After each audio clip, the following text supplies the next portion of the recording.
Kaibigan, baka katulad ka rin sa ating ibang mga kasari, no? Na nakikita ko, naririnig ko po sa kanilang mga videos, sa kanilang mga vlogs na meron sa kanila yung iba, malapit na daw maubos ang kanilang mga paninda, yung iba, kaunti na lang ang stocks, at meron pa tayong isang kasari, no? Na nagsabi, lagpas na daw 2 weeks, wala siyang red horse. Kasi naman, yung supplier niya, yung taga-deliver sa kanya ng red horse ay hindi pa daw nag-deliver. Ayan. Kaibigan, pag ito ay nangyari palagi sa iyong tindahan, ay natitiyak ko kaibigan, 99.9% hindi magtatagal ang iyong negosyo.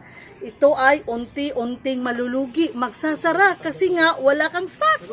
Paano na kung may mga customers na maghanap? Sabihin mo, hindi pa nag-deliver si supplier, okay? Yung iba, walang time, walang magbabantay sa tindahan, hindi sila makapamalingki. Ayan. Ako kaibigan, kung hindi nyo lang naitatanong, mayroon pa akong sakit. So, hindi ako pwedeng palagi lumabas ng bahay para mamalingkit, para mag-grocery. Natatakot ako lumabas actually kasi nga sa sakit ko na anxiety disorder at saka depression. So, andito lang ako palagi sa bahay mga since 2018 or 19, o mga 6 to 7 years na. Kaya naman kaibigan, naghanap talaga ako ng paraan paano hindi ako maubusan ng stocks. Sa katulad ko na nahirapan lumabas ng bahay para mamalingki, hindi ako pwede talaga. Siguro sa isang week, twice or thrice lang ako lalabas. Minsan, most of the time, 2 beses lang kami makapamalingki kaibigan kasi nga natatakot po ako.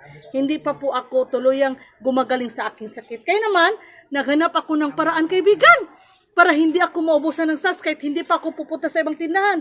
Yan. So, maghanap tayo ng paraan kaibigan. Maraming paraan para hindi tayo maubusan ng stocks.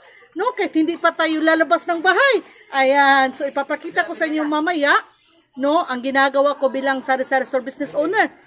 Dahil for the 7, siguro 6 to 7 years na hindi ako pwedeng lumabas palagi, nakatulong po ito. Nakikita nyo naman sa aking background, marami po tayong stocks. At medyo matagal na rin, no, ilang days na rin po kami hindi nakapag-grocery, hindi nakapamalingki. Hindi kami nakapunta sa city kasi nga sa aking situation. Pero marami pa rin stocks ang tindahan natin. Jimmy, bakit? Papakita ko po ito sa inyo mamaya kaibigan. And sana gawin mo rin ito kung hindi mo pa ito ginagawa dahil makakatulong po ito para lumago ang ating negosyong sari-sari store business.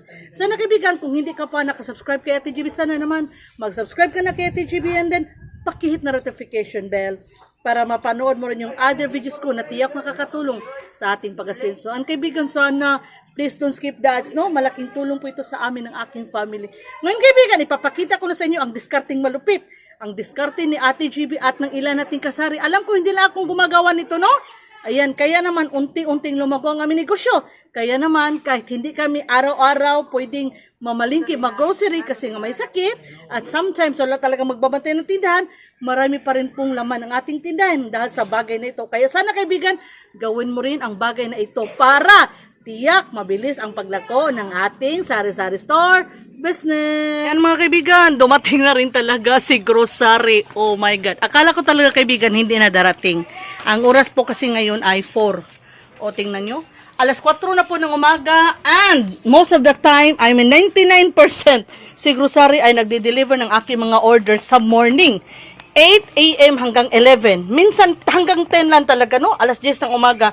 Pero kanina, nag-chat sa akin si grocery, ang sabi, on the way na daw po yung aking order. Hinintay ko po. Hanggang ngayon, alas 4 ng hapon, ngayon lang po dumating si grocery. Ayan, si grocery, no? Grocery. Ngayon lang siya dumating. And 5,000 po, mahigit, malapit 6,000 ang akin nabayaran. 4 na boxes? Ilan ba to ya? 4 na boxes po. Pero, nakapag-order na ako kay Pure Gold. Actually, 2 days back, nag-deliver rin sa akin si grocery. Ayun, 5 boxes. Kasi 3 beses nagde-deliver si grocery. Sa Martes, Huwebes, at saka sa Sabado. So, yung mga boxes na yan, noon yang nakaraang Tuesday. Ito, sa Thursday. Ito yung resibo. Pero kanina, nag-alala ako kasi nga, 10 a.m., maximum 11 ng umaga, nagde-deliver na si grocery. Ngayon, alas 4, tingnan nyo po. Alas 4 na po. Kaya ang ginawa ko kanina, mga alas 12 ng tanghali, nag-text ako kay Pure Gold. Yung ahente kay Pure Gold. Sabi ko kay Pure Gold, mag-order ako sa kanya. No, hindi sana ako mag-order kasi nga minsan lang ako mag-order. Once a week lang talaga ako mag-order kay Pure Gold. Kaka-deliver ang ni Pure Gold. Pero naglalako kaibigan kasi nga hapon na, lagpas na siya, alas 12 ng tanghal, hindi pa rin nag-deliver, kaya ako nag-order ni Pure Gold. Ayan, may kaibigan, sus, my goodness, dalawa ang aking babayaran. So, pero bukas pa naman si Pure Gold. Doble ang aking order kasi nga natakot, nag-alala ko, no, takot talaga ako na wala akong stocks, kaibigan. Marami pa naman, tingnan nyo.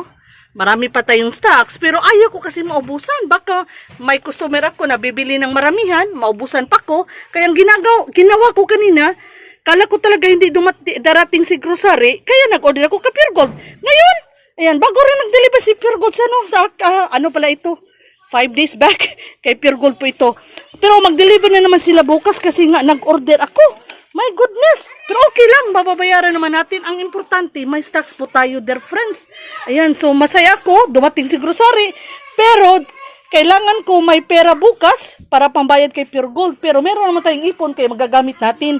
So ito ang kahalagan, kaibigan, pag tayo ay hindi lang isang supplier. Ha? Dapat marami tayong suppliers, madami tayong mga wholesalers ng mga suki. Ako, hindi lang ako umasa sa isang supplier. Kanina, akala ko hindi darating si grocery, kaya nag-text ako sa ahinti ni Pure Gold para sa aking mga orders at nakapag-order na po ako. Akala ko talaga kasi hindi darating. Pero, hindi naman ako, hindi sumama ang loob ko dahil naka-order tayo kay Pure Gold. Happy pa rin ako, dear friends. Bahala na, dalawa yung aking mabayaran, no, ngayon at bukas. So, total, mabinta naman lahat yan. Ang sinasabi ko lang sa inyo, gusto kong ipalam sa inyo, kaibigan, maganda talaga na hindi lang isa yung ating supplier. Okay? So, may choices tayo. Kala ko kanina hindi darating si grocery, so nag-text ako kay Pure Gold para may stocks na naman tayo bukas. Pero dumating pa rin si grocery, kaya much happier. So, masaya ako, mas masaya talaga, no? So, marami tayong stocks bukas, ha?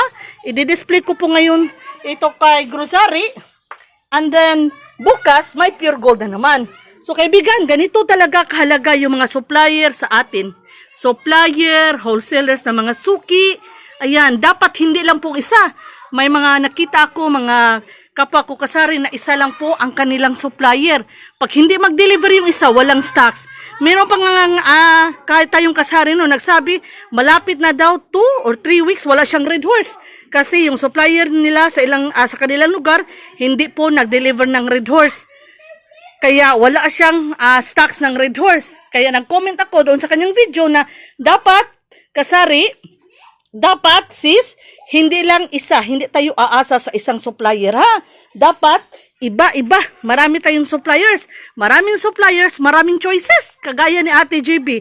Kung hindi pa dumating si grocery ngayon, hindi pa rin ako ma-worry kasi nag-order na ako kay Pure Gold.